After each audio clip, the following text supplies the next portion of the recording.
The fog that came up the river on the night of the 11th of March was not the yellow fog of the city, which rolls and thickens and has almost a substance to it, but the thin white river fog that rises off the water itself, cold and clean and somehow more secret, so that the lamps along the wharf side stood each in its own pale ring and gave no light to its neighbour. I remember that I had gone to the window of our sitting room in Baker Street more than once that evening, drawn by I knew not what, and had seen only the fog, and behind it the vague red smear of a brazier where some watchman kept himself from freezing. And I remember that when at last the bell rang below, a little before 10, I felt the small contraction of the nerves which, after so many years at Holmes's side, I had learned to trust as the herald of a case. Holmes himself had spent the evening in his dressing gown, with a heap of Admiralty charts spread upon the floor, tracing with one long finger the soundings of some estuary or other, and saying nothing, and he did not look up now. "A seafaring man," he observed, "and in a very great hurry. He has run the last 200 yards, for you may hear the check in his breathing even through the door, and he has come off the water within the hour, for there is salt drying on his boots. I heard it grit upon the step. Let him in, Watson, and we shall learn what has driven a sailor to run through fog. He could better have felt his way through." The man whom Mrs. Hudson showed up to us a moment later was of perhaps 25, broad and weathered beyond his years, with the rolling walk of a man more at ease upon a deck than a carpet, and a face at present so white and so stricken that the cold had not been able to redden it. His pea-jacket was buttoned wrong. That small disorder, in a man whose whole bearing spoke of the sea's insistence upon order, told me more than his words at first could, for his words, when they came all in a rush and out of their proper sequence. "Mr. Holmes, you're Mr. Holmes. They've taken him. They've said it was the shelf, but it was never the shelf, sir. He'd have died sooner than let that shelf stand loose over his own bench." "Sit down," said Holmes, not unkindly, "and put him into the basket chair by the fire, as one writes a thing that is about to fall. You will tell it me better sitting, and from the beginning. You have come from a workshop by the river. A dead man is in it, and you do not believe the manner of his death. Your name?" "Halloway, sir. Jem Halloway. I was apprentice to Mr. Thorne. Josiah Thorne, sir, the compass adjuster, of Ratcliff, by the basin. The best on the river, sir, whatever they say of Crome. And he's dead in his own shop, on his own bench, and the police have looked at it not half an hour and called it an accident and gone away for the night. And I ran the whole way here because there's a thing wrong in that room, Mr. Holmes, and I hadn't the words for the inspector, and I have hardly the words for you, but I know it as I know my own hand. There's a thing in that room that is wrong." Holmes had seated himself opposite, his fingertips together, his eyes half closed, but I, who knew every gradation of his attention, saw that he was now wholly awake. "A compass adjuster," he said softly, and I saw the word catch his interest, as a fly catches a trout. "That is a trade one does not meet with every day. He is the man, is he not, who goes aboard a new ship, or a ship newly out of the yard, and swings her slowly about while she lies at her buoy, reading her compass upon every heading, and then corrects the errors her own iron works upon the needle, setting his little magnets and his soft iron bars about the binnacle just so, until the needle, that the great mass of the ship would pull all awry, is coaxed back to the true north, so that when her master afterward sets a course, the course he steers is the course he means, and not some other course the ship's own iron has stolen from him in the dark. It is a beautiful trade, Watson. It stands, if you consider it, between 300 living souls and the bottom of the sea, and asks of a man only that he be exact, wholly, unfailingly exact, every hour of his working life. There are not many trades of which one can say as much. "That's the whole of it, sir," said Halloway, and something like pride crossed his ruined face. "There's no more delicate work on the river. A ship's a great mass of iron, Mr. Holmes, and iron pulls the needle, and every ship pulls it different, and if a man don't correct it true, why, a captain'll lay off what he thinks is a safe course, and pile her up on the sands in the dark, and never know why till the water's over his boots. Mr. Thorne corrected them true. 30 years he corrected them true, and never a ship he swung came to grief through him. He stopped, and his throat worked. Never but the one, and that one wasn't his doing, Whatever the board said, we shall come to the one, said Holmes. First, the room. You found him? I found him. I'd been sent across the water with a chronometer for repair and came back near 9. The shop was dark but for the bench lamp, and he was down across the bench, sir, with the big azimuth mirror come down off the shelf above and lying by his head, and blood on the corner of it, and the shelf bracket hanging by one screw. And they'll say, the inspector said, that he reached up for something and the bracket gave and the mirror came down and struck him and he fell. And it's a lie, sir, though I can't say how, because—" and here the young man leaned forward, and his voice dropped, and I felt the fog itself seem to press a little closer to the panes. "Because his compass was wrong." "His compass," said Holmes. "The compass on his bench, sir, the one he was working. It was pointing wrong. It was pointing near southeast when it should have pointed north. Steady as you please, not wandering like a broke one, but holding firm on the wrong mark. And Mr. Thorne, Mr. Holmes, you must understand what that is. That's a compass adjuster's own compass, on his own bench, in the room he's kept true for 30 years. That's a clockmaker's clock striking 13, sir. It cannot be. And there it sat, pointing southeast, as calm as a Sunday, over the body of the one man in England it had no business to deceive. For a long moment Holmes did not move. Then he rose, and cast off his dressing gown, and reached for his coat, and there was in his face that keen and settled brightness which I had learned to love, and, a little, to dread. "Watson," said he, "your revolver, I think, and your boots that do not mind the wet. Mr. Halloway, you have run through the fog to some purpose. A shelf that gives way is an accident, and tells us nothing, and is the affair of the coroner. But a compass that lies steadily and firmly, and in the one place where a lie is impossible, that, gentlemen, is not an accident at all. That is a message, and I am very curious indeed to learn who has left it, and for whom."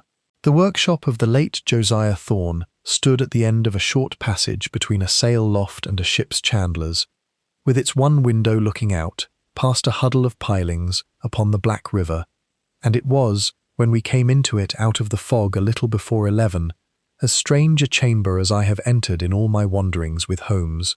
It was long and low, and every wall of it was ranked with instruments.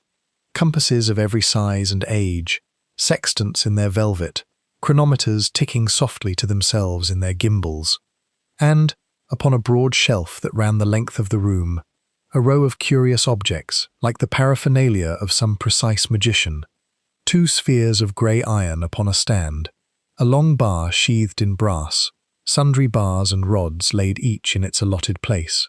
The air smelt of brass polish and lamp oil, and, faintly and horribly, of blood. A constable stood yawning by the door, and told us that Inspector Bradstreet had gone home and would return at 8, and that nothing was to be touched. And Holmes, who could, when he chose, command an entrance to anything, produced a card and a manner that between them reduced the constable to a respectful shadow in the corner, and we were left, in effect, alone with the dead man and his lying compass. Holmes stood a while in the doorway without advancing, his eyes travelling over the room in the slow, deliberate sweep I knew so well. "You will observe, Watson," he said quietly, "that this is a very orderly room. Every rod upon that shelf lies in its place. There is a place worn for each. A man who keeps his tools so does not leave a shelf bracket hanging by one screw above the bench at which he works. Note it, and let us come to him." Josiah Thorne had been a spare, upright old man, and even in the ungainly attitude of his death, there was a kind of dignity to him. He lay half across the bench, his grey head turned, and by it lay the heavy brass mirror of an azimuth instrument, its corner dark. Holmes knelt, and for some minutes was wholly silent, his lens moving over the dead man's hands, his cuffs, the wound, the fallen mirror, the bracket above. I had seen him at this work 100 times, and yet it never lost its strangeness for me, the way the man seemed, at such moments, to withdraw himself from all human feeling and become a kind of instrument, colder and finer than any upon these walls, that took in through the eye what the rest of us could not. He drew the dead man's right hand toward the lamp and studied the fingers. He sniffed, delicately, at the cuff. He measured with his eye some relation I could not follow between the height of the bench the height of the shelf, and the place of the wound. And all the while he murmured to himself, in the disjointed shorthand of his own reasoning, of which I caught only fragments. No, the angle is wrong, a right-handed man, and taller, and he did not fall from the blow. He was laid, until at length he sat back upon his heels. "Come here, Watson," he said, "and tell me what you, as a medical man, make of that wound." I bent to it. "A single blow," I said, "above and behind the left ear, heavy and driven downward. The bone beneath is stove in. It is consistent enough with the corner of that mirror, if the mirror came down with force." "With what force does a mirror fall 18 inches from a shelf?" "Not," I admitted, "with a very great force. Not with force enough to drive in the bone of a man's skull. Feel the weight of it." He put the brass instrument into my hands, and it was heavy, but not so heavy as that. A thing that falls does not strike as a thing that is swung. This mirror did not fall upon Josiah Thorne. It was taken up in a man's hand and swung against the back of his head as he sat at his work, by someone standing a little behind him and to his right, and then it was laid down beside him, and the bracket loosened afterward, with a screwdriver, to tell the story we were meant to read. Observe the screw. He held his lens for me, and I saw upon the head of the screw the bright fresh scar of the tool, raw against the tarnish of years. A bracket that works loose of itself works loose slowly, and the metal dulls again where it has moved. This has been turned within the hour of the death. And here, he pointed to the dead man's right cuff, is a smear of a heavy dark oil, such as one uses upon a large screw thread, and there is no such tool at this bench. The murderer's oil, from the murderer's own tool, brushed against the cuff as he leaned across the body. It is a composition, Watson, and a good one, done by a man who was not hurried, and who knew exactly the tale he wished the room to tell. "He did not reach for this shelf," said Holmes at last. "A man who reaches up and brings a weight down upon himself falls away from it, backward, throwing up his hands. You have seen it, Watson, in the wards. This man fell forward, and his hands are at his sides, and there is upon the right cuff a smear of oil that is not from anything on this bench. He was struck, from behind and a little above, by a man who then laid the mirror by him and loosened the bracket with a screwdriver. See the fresh burr upon the screw head, bright against the tarnish. It is not a clumsy staging. It is rather a good one. It would have satisfied 9 men of 10. It would, I think, have satisfied the coroner." He rose. "And now, the compass." It sat upon the bench in its wooden bowl, a plain adjuster's compass, and its needle, as young Halloway had sworn, stood firm and unwandering upon a bearing that I judged to be somewhat east of south. Holmes looked at it for a long time without touching it. Then he took from his pocket his own small pocket compass, and held it first at the doorway, where its needle swung to the north and held, and then walked slowly down the room toward the bench, watching it, and I saw the needle of his little compass begin, as he neared the bench, to creep and then to swing, until at the bench itself it stood pointing, as the dead man's did, to the south and east. "So," said Holmes softly, "it is not the compass that is false. Both compasses agree. They agree in error, which is to say, they agree in truth. For a compass cannot do otherwise than tell the truth about the iron around it. There is iron in this room, Watson, that has no business here, a mass of it, and near, and both these needles are pointing at it as steadily as a pair of setters at a bird in the grass." "But there is iron everywhere in this room," I objected. "The whole place is iron and brass." "The brass is nothing to a compass. Brass has no more magnetism than your coffee. And the iron of this room is old iron, settled iron. Iron the master lived among, and had corrected out of his reckoning long since. He would have kept his working compass in the one spot on this bench, where the room's own iron cancelled itself and left the needle free.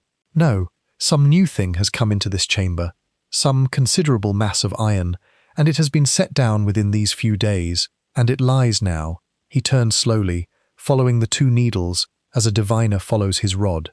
"There." He was pointing at the wall behind the bench, a plain boarded wall, hung with a canvas chart of the Thames estuary, showing nothing. "There is nothing there but the chart," said I. "There is nothing there that we can see," said Holmes.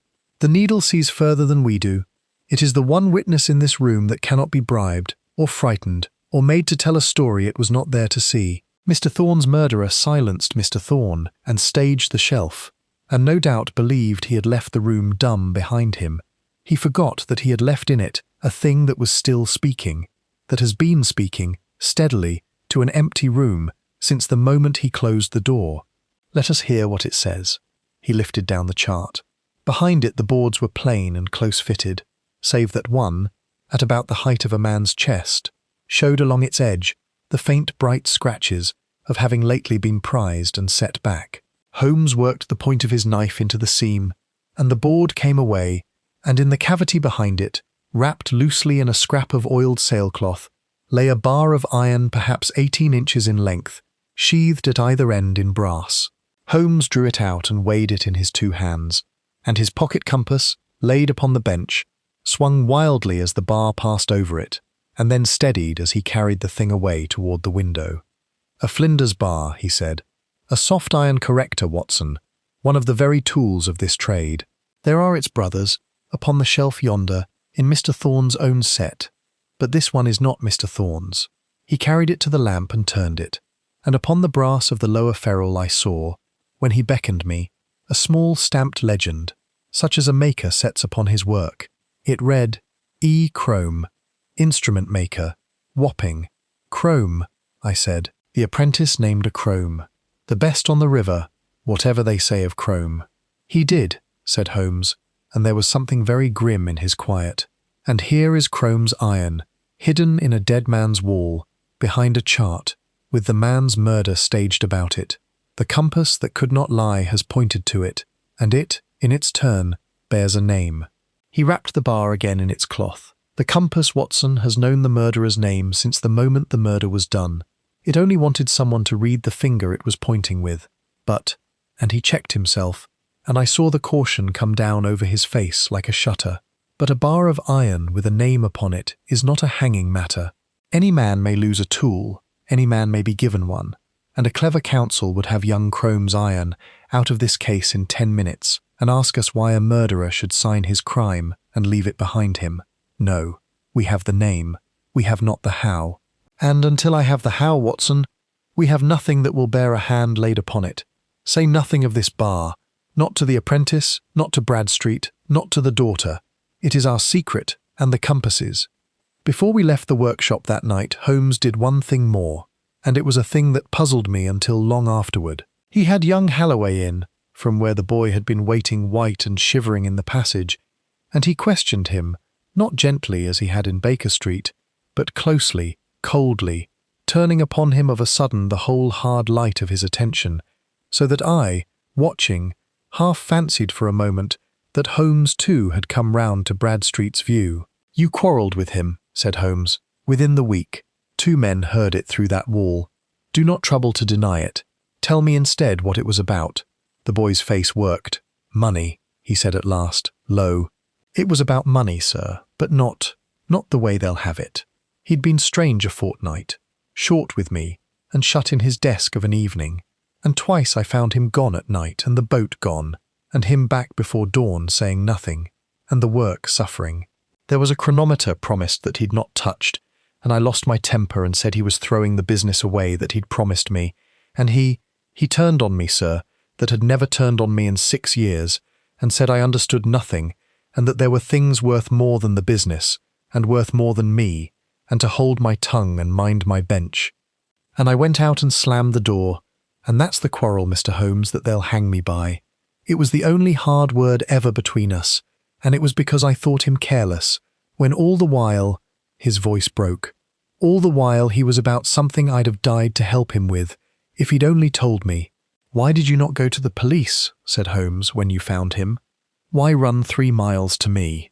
"Because the constable at the corner would have looked at that shelf and written 'accident' and gone home to his tea," said the boy, with a flash of something harder, "and I'd have had no one to tell it to that it wasn't. And because—" he hesitated, "because of the compass, sir. I couldn't say it to a constable, he'd have laughed. But I thought a man like you might not laugh." Holmes looked at him for a long moment. "I do not laugh," he said, and the coldness had gone out of his voice, though I do not think the boy marked the change, being past marking anything. "Go home, Mr. Halloway. Say nothing of the compass to anyone." And whatever is said of you in the days to come, and hard things will be said, hold your peace, and trust that there is one man in London who has not written accident over your master, nor murderer over you. When the boy had gone, I said, You frightened him half to death, and to no purpose. You know he is innocent. I know it, said Holmes. I knew it before he opened his mouth. The blow was struck by a taller and a heavier man than that, and by a right hand, and the boy is left-handed. You saw how he took the lamp. But I wished to hear him lie, or fail to lie. A guilty man, pressed as I pressed him, defends the strong point of his case, and grows fluent upon it. An innocent man defends the wrong thing, defends his love for the dead, or his own small, shabby secrets, and never sees where the real danger lies. That boy stood in the shadow of the rope, and spent his breath defending his master's memory against a charge of carelessness. No guilty man alive would have done it. But it will not save him, Watson, for the very qualities that prove him innocent to me will prove him guilty to a jury. The quarrel, the delay, the wild talk of a compass. He is the likeliest-looking murderer in England, which is precisely why the real one chose this night, and this staging, and left that boy to find the body.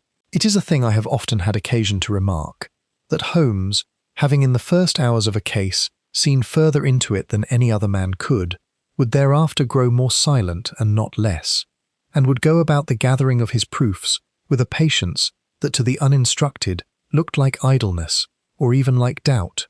So it was now. In the days that followed the death of Josiah Thorne, an observer might have supposed that Sherlock Holmes had lost interest in the affair, and I confess that there were hours in which even I, who should have known better, half believed that the trail had gone cold on him. For the case, as the world had it, was very quickly settled, and settled against young Jem Halloway. It was Inspector Bradstreet who built it, and he built it, I must own, with more skill than I had looked for. He was a large, deliberate man with a way of stroking his chin as though he were gentling a horse, and he came to Baker Street on the third day to lay it before Holmes, less because he wanted help than because, I think, he wanted the pleasure of showing Holmes a thing done without him. "It's the young un, Mr. Holmes," he said comfortably. "The apprentice. I know he ran to you the first night with his tale of the compass, and I don't doubt he took you in with it, for he's a plausible lad and grief covers a deal. But look how it lies. He was alone in the shop with the old man. This tale of the chronometer across the water we've only his own word for, and the man he says he took it to was 3 parts drunk and can't swear to the hour. He stood to have the business. There's a paper leaving him the goodwill and the tools, drawn up not a month since. And he'd quarrelled with the old man. We have that from 2 who heard it through the wall. A hard quarrel, not a week before, about money, and about some ship or other. He found the body. He raised no alarm for the better part of an hour, ran to you, if you please, in Baker Street, instead of to the station round the corner. It's the oldest shape in the world, Mr. Holmes. The lad wanted his inheritance, and wanted it before the old man could think better of that paper, and he dressed it up as an accident, and when the accident looked thin to him, he ran about crying murder to muddy it. I've hanged men on a quarter of it, said Holmes. Yes, you very likely have. He had listened with his eyes closed, and now he opened them, and I could not for my life have told from his face whether he agreed or no. It is a good case, Bradstreet. It has the great merit of completeness. Tell me only this. When you took the young man's account, what did he say of the compass? Bradstreet chuckled, held to it like a drowning man to a spar. His compass was wrong. His compass was pointing southeast. It couldn't be, and so forth. Which is the very thing that hanged him in my mind, Mr. Holmes, if you'll believe me. For why should a murderer, having staged his accident so neat, come running to make a mystery of a broken compass, unless he was a lad too clever by half, and could not resist gilding it? A guilty man overdoes it. He can't leave well alone. That is very true, said Holmes gravely. A guilty man cannot leave well alone. I have noticed it many times. And he would say no more, and Bradstreet went away well satisfied, and I turned to Holmes in some heat. You let him take that boy, I said. You know it was not the boy. You have the bar, you have Crome's name upon it, and you sit here and let Bradstreet build his gallows. I have a bar of iron with a name upon it, said Holmes, and a fine theory, and not one particle of proof that would outlive a competent cross-examination. And I have said so already. Consider, Watson, if I go to Bradstreet now and show him the bar, what have I? A tool of Chrome's, found in Thorne's wall. Crome will say, and say it easily, that he lent it, or sold it, or that Thorne stole it, these adjusters being forever accusing one another of pirating one another's correctors. He will ask why, if he murdered Thorne, he should leave his own signed iron in the wall, and there is no man on a jury who will not feel the force of it. No, the bar is not the proof. The bar is the signpost. It tells me where the proof lies, and the proof does not lie in this room at all. It lies out there, and he nodded toward the window, toward the unseen river, in what that bar was for. And what was it for? Holmes was silent a moment. When I know that past the shadow of a doubt, he said, I will tell you, and Bradstreet, and a jury, all together, and not before. There is a thing I must first understand about the wreck of a ship called the Northern Lamp, that went ashore on the long sand 7 years ago with the loss of 11 men, and for which Josiah Thorne was broken and near ruined, having sworn to the last that the compass he had corrected in her was true. Halloway spoke of it, never but the one, and that one wasn't his doing. I begin to think the boy is right, Watson, and in more ways than he knows, but I must be sure. Sureness, in this case, is everything. We are dealing with a man who has murdered once with great care, and such a man, if he is alarmed too soon, will simply grow careful again, and we shall get nothing. He must be let alone. He must be allowed to believe the accident has passed for an accident, and the apprentice will hang for it, and the river has closed over the whole affair. It is not a pleasant thing to allow, but it is the only net that will hold him. What Holmes did in the days that followed, I knew then only in part, and have pieced out the rest since. He went twice down the river and did not tell me where. He spent the better part of one day at Lloyd's, among the ledgers of underwriters, and another at the Board of Trade, among the papers of old inquiries, and he came back from that second day with a look I had seldom seen on him, a look of cold and settled anger. The record of the Northern Lamp, he said that evening, standing at the window with his back to me and his hands clasped behind him, is instructive, Watson, more instructive to us than it was to the gentleman who wrote it. She was a bark of 900 tons, bound for Quebec with a general cargo and 40 souls, and she went ashore on the long sand on a thick October night 7 years ago, in fair weather and a light air, upon a course that should have carried her 3 miles clear. 11 were drowned, and the inquiry, being unable to conceive that a well-found ship in fair weather could pile herself up on a known sand except through some gross error of her people, and the master being drowned and unable to answer for himself, fixed at last upon the compass and upon the man who had last certified it true. That man was Josiah Thorne. He swore then and after that he had corrected her honestly and that she had left his hands as true as any ship on the river. No one believed him. An adjuster whose ship has wrecked is like a physician whose patient has died upon the table. The world does not stay to ask whether he was at fault, only that the thing happened under his hand. He was not prosecuted. There was nothing to prosecute. But he was ruined, in the slow, quiet way of these things, half his ships going elsewhere, his name a byword on the river, for 30 years' work undone in a night. And you think Crome wrecked her? I think, said Holmes, that among the papers of that inquiry is a single line that no one 7 years ago had any reason to remark, and that I remarked at once, because I came to it knowing what I know. When the Northern Lamp was surveyed after the wreck, what little of her the sea left to survey, there was found, jammed in the wreckage near where her binnacle had stood, a soft iron bar, sheathed in brass, that answered to none of the correctors on her certified plan. It was set down in the report as ship's gear, washed there by the sea, and no more was thought of it. The sea moves everything, but I do not think the sea moved that bar, Watson. I think it was where it had been put, and I think that if that bar were in my hand tonight, I should find upon its ferrule a name, and that the name would be the same name that is stamped upon the bar now lying wrapped in oilcloth in that drawer. He turned from the window at last, and his face was very grim. But the bar is at the bottom of the sea these 7 years, and a thing I merely believe is worth nothing. Do you see now why I cannot move?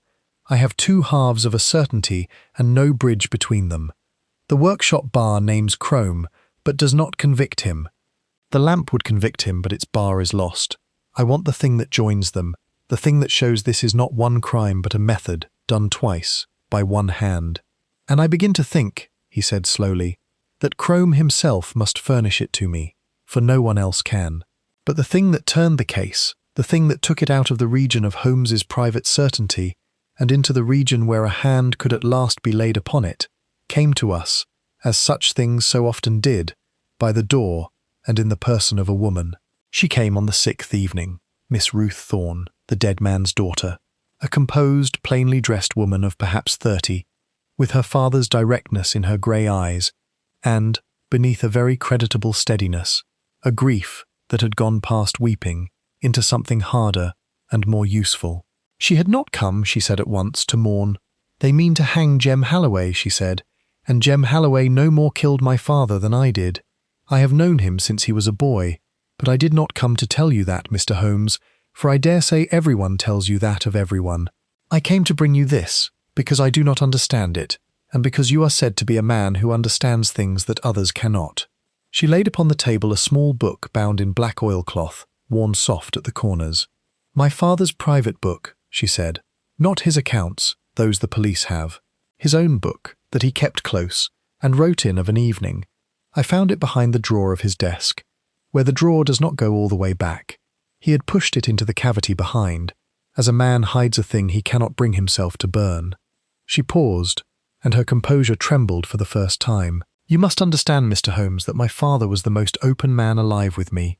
We two had kept house together since my mother died, and he told me everything, or I believed he did. And these last weeks he had grown, closed, silent at his supper.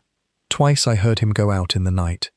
Once I found him in the dark of the workshop, not working, only sitting, with an old chart before him and his head in his hands. And when I spoke to him, he started as though I had been a stranger and folded the chart, and would not tell me what it was. I thought, God forgive me, I thought his mind might be going, as old men's minds do. I was afraid of that. I was not afraid of the true thing, because the true thing never entered my head, that a man I had known all my life should be sitting alone in the dark, carrying a matter that would presently get him killed. She pressed the book toward Holmes. I have read it, and the last pages frighten me, and I do not know why. For they are only about compasses, about iron and headings and a ship.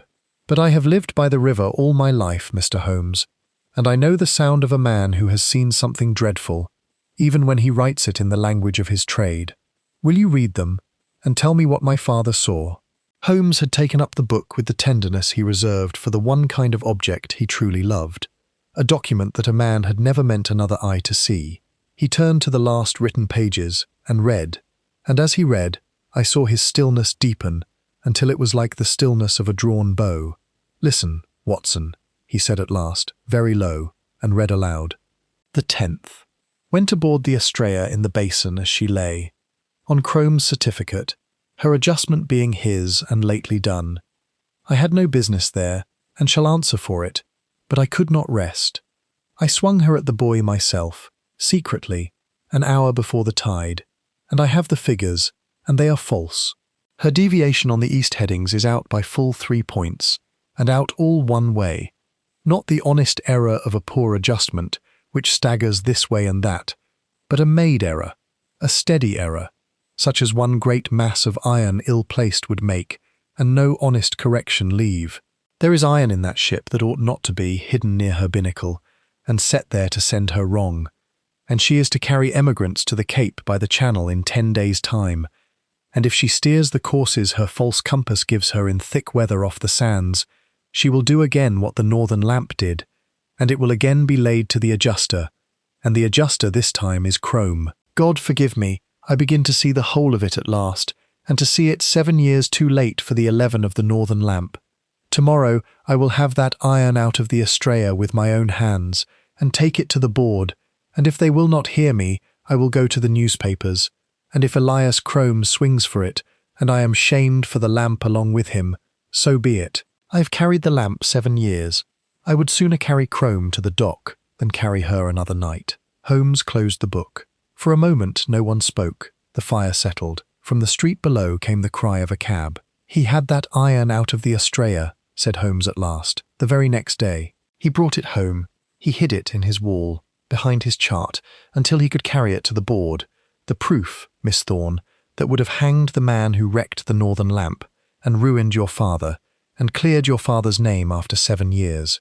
And that same evening Elias Crome came to his workshop and killed him, and searched, but he did not find his bar, for your father had hidden it where a searcher would not think to look. Behind the one thing in the room no man troubles to look behind. Crome could not find his iron.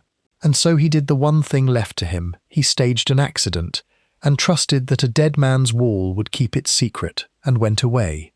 He did not know, he could not know, that in leaving that iron in the room he had left behind him a compass, and that the compass would go on pointing at his iron, hour after hour, in the dark, naming him to the empty air, until someone should come who could read it. Miss Thorne had gone very white.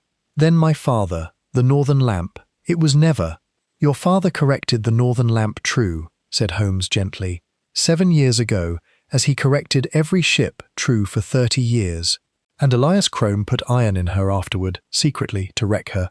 For what reason we shall learn, though I do not doubt it was the underwriter's money, and let the wreck be laid at your father's door, and took from him in a night the good name of 30 years. Your father knew he was innocent, and could never prove it, and carried the shame of 11 drowned men that were not his fault, for 7 years, in silence. And then, by the mercy of Providence and his own unresting conscience, he stumbled upon Crome doing the very same thing, a second time, to the Astrea, and he saw, all at once, the truth of the first through the second. He died, Miss Thorne, not in shame but in the very act of clearing himself, and saving 300 souls he had never met. It is not the death we should have wished him, but it is not, I think, a death he need be pitied for. She wept then, at last. But they were not, I thought, the worst kind of tears. When she had gone, Holmes stood long at the window, and when he turned, there was no more waiting in his face. "Watson," he said, "what is the date?" "The 17th. And the Astrea sails for the Cape in 10 days from the 10th. That is, on the 20th, upon the morning tide. 3 days. She lies now in the basin, with Crome's iron back aboard her, for you may be sure that the first thing Crome did, after failing to find his bar in Thorne's wall, was to make and fit another, since the ship must still sail wrong, or his whole design fails, and the underwriter's money is not paid. There are 300 emigrants who will go down onto the long sand in the first thick weather in the Channel, unless that iron comes out of her before she sails. And there is a man who has murdered twice, once with a ship and 11 men, and once with a mirror and a screwdriver, and who must be taken in such a way that the taking cannot be argued away. He rubbed his thin hands together. It is a pretty problem, and it has, thank heaven, a clock to it. I do my best work against a clock. I will pass briefly over the labour of the next 2 days, in which Holmes, working now with the whole force of his extraordinary energy, laid his net. He did not go near Crome. That was the marrow of his plan, that Crome, from first to last, should have no smallest cause to think himself suspected, should believe the apprentice safely charged, and the accident safely swallowed, and the Astrea safely sailing. Instead, Holmes worked outward, quietly, a long conference with the underwriters of the Astrea, from which he came away with a paper folded in his breast, a visit to the Board of Trade which I did not share, and, on the last evening, a meeting in our own sitting-room with Inspector Bradstreet that I would not have missed for a great deal. Bradstreet came expecting, I think, to be told he had his man, and Holmes, with a delicacy I admired, contrived to let him keep as much of his dignity as could be spared. "You have built a very fair case against young Halloway," said Holmes, "upon the facts you had. I am now going to give you some facts you had not, and I am going to ask you, in return, to lend me 6 men and a launch upon the morning tide, and to make no arrest until you have seen a thing done with your own eyes. If, when you have seen it, you still like the apprentice for it, I will say no more."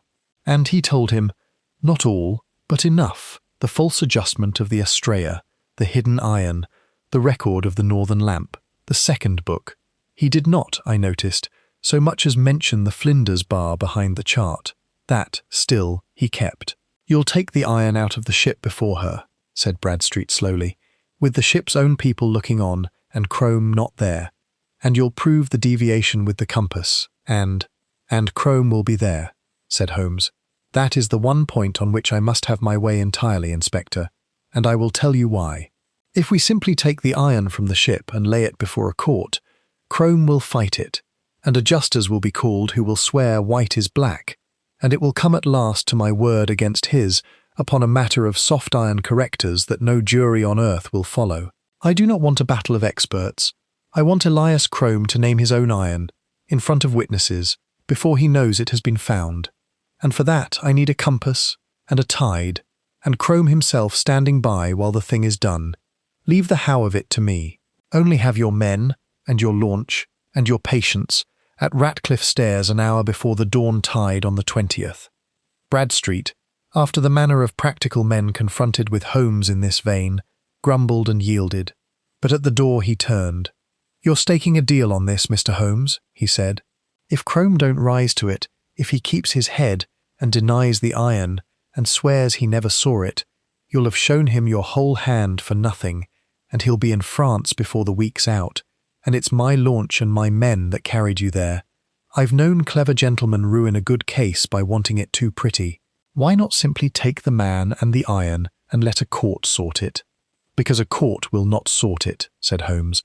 "A court will hear two adjusters swear opposite things about a soft iron bar, and it will acquit, because the doubt will be reasonable and the science strange, and Elias Chrome knows it as well as I do.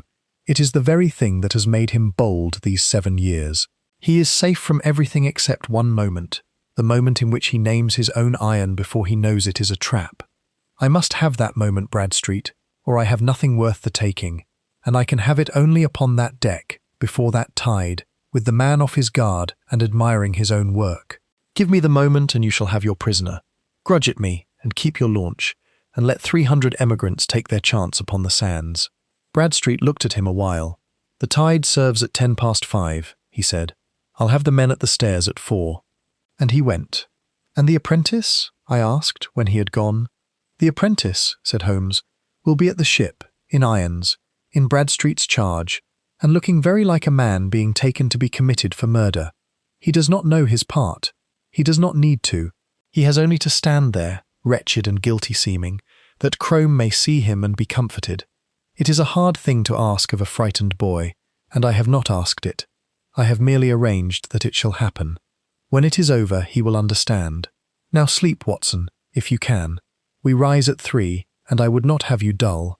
Tomorrow morning, upon the deck of the Estrella, I am going to introduce Mr. Elias Chrome to a witness against him that he cannot cross-examine, cannot corrupt, and cannot silence, for he has already killed the only man who could have spoken for it, and he does not yet know that it can speak for itself. I slept badly that night, if I slept at all, and more than once I heard, through the wall, the low, irregular tread of Holmes about his own room, and once the thin thread of his violin, played very softly, breaking off and beginning again, and I knew that he too was awake, turning over the one hazard that all his reasoning could not remove, for the whole of it hung, as he had said, upon a single moment that could not be rehearsed or compelled, the moment in which a clever and a guarded man should be surprised into claiming his own iron. I lay in the dark and tried to see how it could be made to happen, and could not, and I understood, not for the first time, that there was a chamber in my friend's mind, into which I had never been admitted, where these things were arranged, and that I should learn the shape of his design, as Chrome would, only when it sprang. It is not a comfortable thing to go into danger at another man's side and not know the plan of it. But I had done it many times, and had learned that Holmes withheld such things not from any want of trust, but because a plan known to two men is a plan that shows in two men's faces.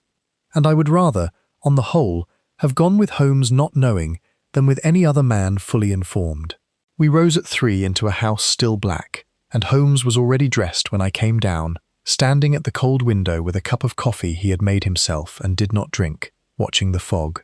He was, I saw, in the strung and silent condition that came upon him at the crisis of a case, when all the reasoning was done and only the hazard of the thing remained. And he said very little in the cab that carried us east through the sleeping city, save once, as we came down at last toward the river, and the smell of the tide came up to meet us.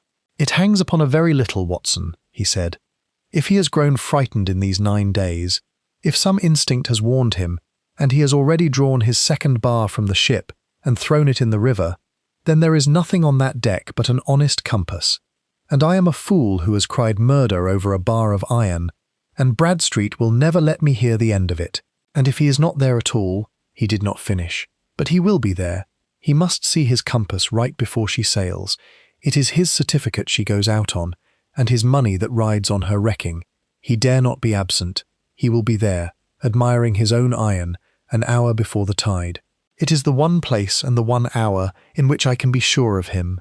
And it is the 1 hour, too, in which that iron must come out of her, or 300 people carry it down to the sands. We are racing the tide, Watson, quite as much as we are hunting a man." The stairs at Ratcliff, when we came to them, were a huddle of shapes in the fog, Bradstreet's bulk, the constables stamping in the cold, and, between 2 of them, a smaller shape that was young Halloway, the handcuffs upon him bright even in that grey half-light. He did not know why he had been taken from his cell before dawn and brought down to the water.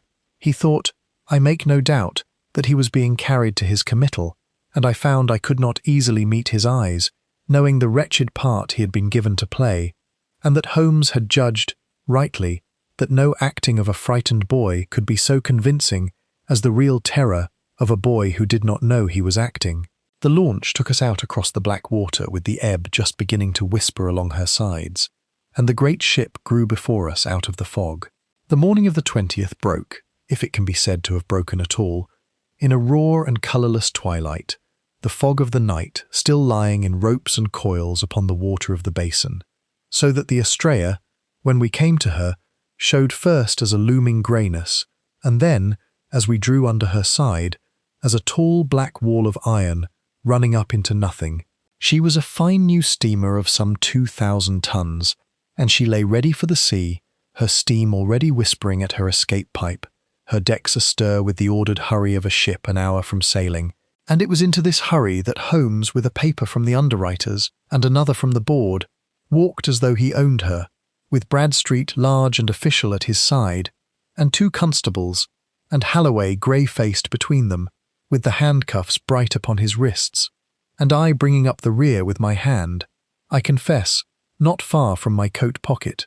The master of the Astrea met us at the head of the gangway, red with the beginnings of anger, but Holmes's papers and Bradstreet's uniform between them stilled him, and it was while this was passing that I saw, standing a little apart by the great brass binnacle amidships where the steering compass stood, the man we had come for. I knew him at once for Crome, though no one had named him, by the way he was watching us. He was a heavy, capable-looking man of 50, with a broad, clever face and the steady hands of his trade, and he had come aboard, as adjusters do, to see his compass right before the ship went down the river, and he stood by the binnacle with a small correcting magnet in his fingers, and watched our procession come toward him across the misty deck, with an expression in which I could read, as the distance closed, first idle curiosity, then a dawning attention, and then, as his eye fell upon the manacled apprentice, a flicker of something that was very like relief, quickly masked. He believed, I saw, exactly what Holmes had meant him to believe, that here was the law bringing the murderer of Josiah Thorne aboard for some formality connected with the dead man's trade, before committing him for trial. He nodded to Bradstreet, civilly, as one public man to another. "A bad business, Inspector," said Elias Crome. "Poor Thorne. And the young man did it, they tell me. I could scarce credit it." "Could you not, sir?" said Holmes pleasantly, before Bradstreet could speak. "You are Mr. Crome, I think, the adjuster. You did the Astrea's compass?" "I did," said Crome, and there was the smallest wariness in it now. "And a good job, though I say it. She's as true as a ship can be made." "I am sure of it," said Holmes. "I am something of a student of the compass myself, Mr. Crome, in an amateur way, and I have long wished to see a master's work at close hand. You will not mind if I look at her? These gentlemen have their formalities with the prisoner. You and I may talk of iron." And he stepped to the binnacle with the easy enthusiasm of a hobbyist, and bent over the great compass.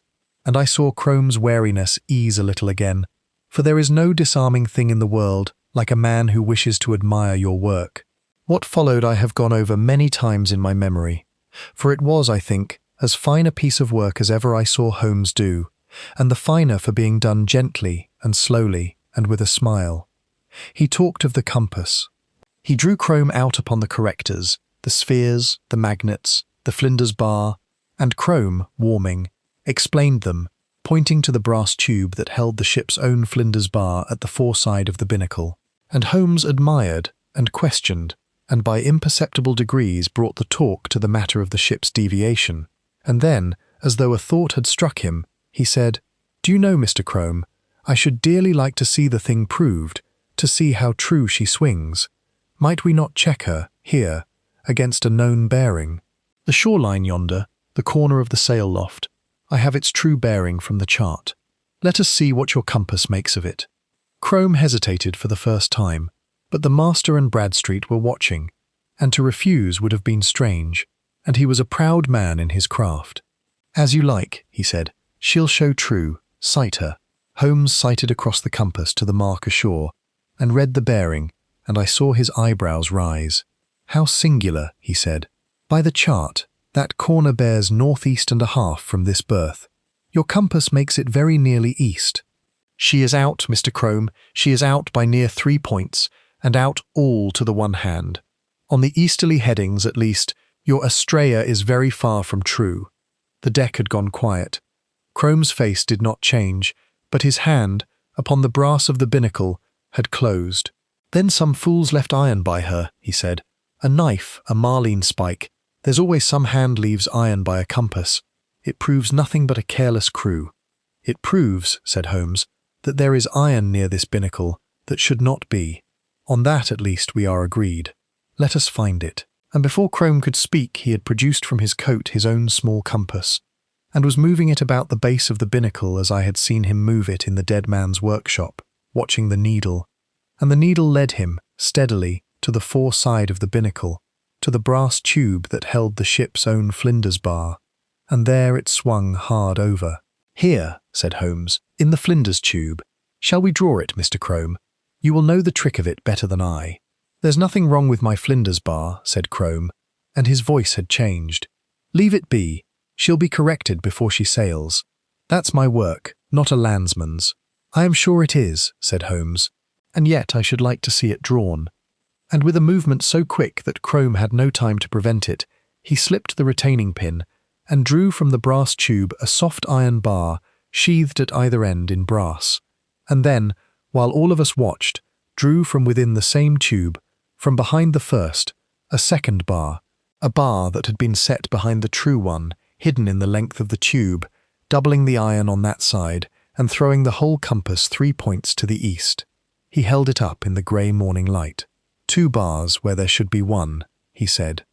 "The honest bar, and behind it this, the made error, the steady error, the error such as one great mass of iron ill-placed would make, and no honest correction leave."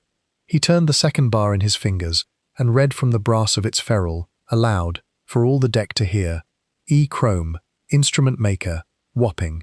Your own bar, Mr. Crome, hidden behind your own honest one, in the ship you had certified as true, so that she should steer 3 points wrong on her easterly courses, and go down onto the long sand in the first thick night in the Channel, with 300 emigrants aboard, exactly as the Northern Lamp went down 7 years ago with 11, upon iron you had hidden in her the self-same way, and the loss, this time as that time, to be laid upon the adjuster, which this time is yourself, save that you had provided beforehand a fine tale of the drunken apprentice, and a stolen certificate to shift it further yet. You have done this twice, Mr. Crome, and you would have done it now, but for a compass." Crome stood very still. His eyes went once, quickly, to the rail and the grey water beyond it, and I moved, and he saw me move, and thought better of it. "You cannot prove I set the second bar," he said, and his voice was low and even and terrible in its steadiness. "Any man might have set it. You found it in the ship. You did not find it in my hand." "No," said Holmes. "I found the first one in a dead man's wall, and I saw then a thing I have seen only a very few times in all my life. I saw a man understand, in a single instant, that he is lost." For Crome had believed, to that very second, that his Flinders bar, the one he had failed to find in Thorne's workshop, the one signed with his name, was still safe in its hiding place behind the chart, undiscovered or else destroyed, and the knowledge that it was not, that it had been found, that Holmes had had it these 9 days and said nothing, that the whole slow net had been drawing tight about him, while he stood admiring his own cleverness. All this went across his broad, clever face at once, and left it grey. "The compass in Thorne's workshop pointed at it for 9 days, Mr. Crome," said Holmes very quietly, into the silence. "You killed the one man who could read a compass, and you left a compass behind you, and it read you. Inspector Bradstreet, I think you may take your prisoner now. Not that one," for Bradstreet, bewildered, had half turned to Halloway, "this one. And you may strike the irons off the boy. He has stood in them long enough, and in a better cause than he knew. It remains only to set down the little that followed, and the one thing Holmes said at the end of it, which I have not forgotten. Elias Crome was tried that summer, not for the Astraea, upon which the emigrants sailed a week late and wholly safe, but for the murder of Josiah Thorne, and, in a separate and graver indictment, for the wreck of the Northern Lamp, and the deaths of her 11 men, and the second bar, and the first, and the dead man's private book, together made a case that not all the adjusters in England could swing false, and he was condemned. It came out at the trial that he had done it, the first time, for a sum of underwriter's money that seems now a small enough price for 11 lives and a good man's honour, and that he had let Thorne bear the blame, the second time as the first, not from any particular hatred, but from mere convenience, the adjuster being always the readiest scapegoat when a ship goes wrong, which is perhaps the coldest thing in the whole cold business, that Josiah Thorne was ruined, and at last killed, not because Crome wished him ill, but because he was useful. Miss Thorne wrote to Holmes when it was over, a short letter which he kept. Her father's name had been cleared before the board, the record of the Northern Lamp was amended, the 11 dead of that ship and the 300 living of the Astraea were alike, in the end, her father's charge, and he had discharged it.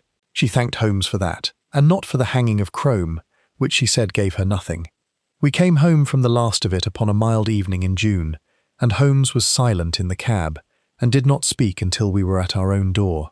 "It is a curious reflection, Watson," he said then, "that of all the actors in this business, the only one that never lied was the one that could not speak. Every man in it lied. Crome most, but Thorne too, who lied for 7 years by his silence, and the apprentice who lied about the hour to spare a drunkard, and I, who lied to Bradstreet and to Crome and half to you, for a good end, as I told myself.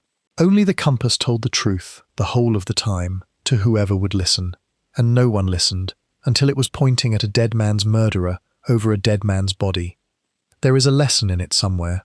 I think it is that the truth is very seldom silent, Watson. It is only that it speaks, for the most part, in a language we have not troubled to learn, and go on not learning until it is pointing, quite steadily, at something we can no longer pretend not to see." He went in, and I followed, and above us, in the soft blue dusk, the first stars were coming out over Baker Street, each one, had we cared to read it, telling any sailor in the world exactly where upon the turning earth he stood.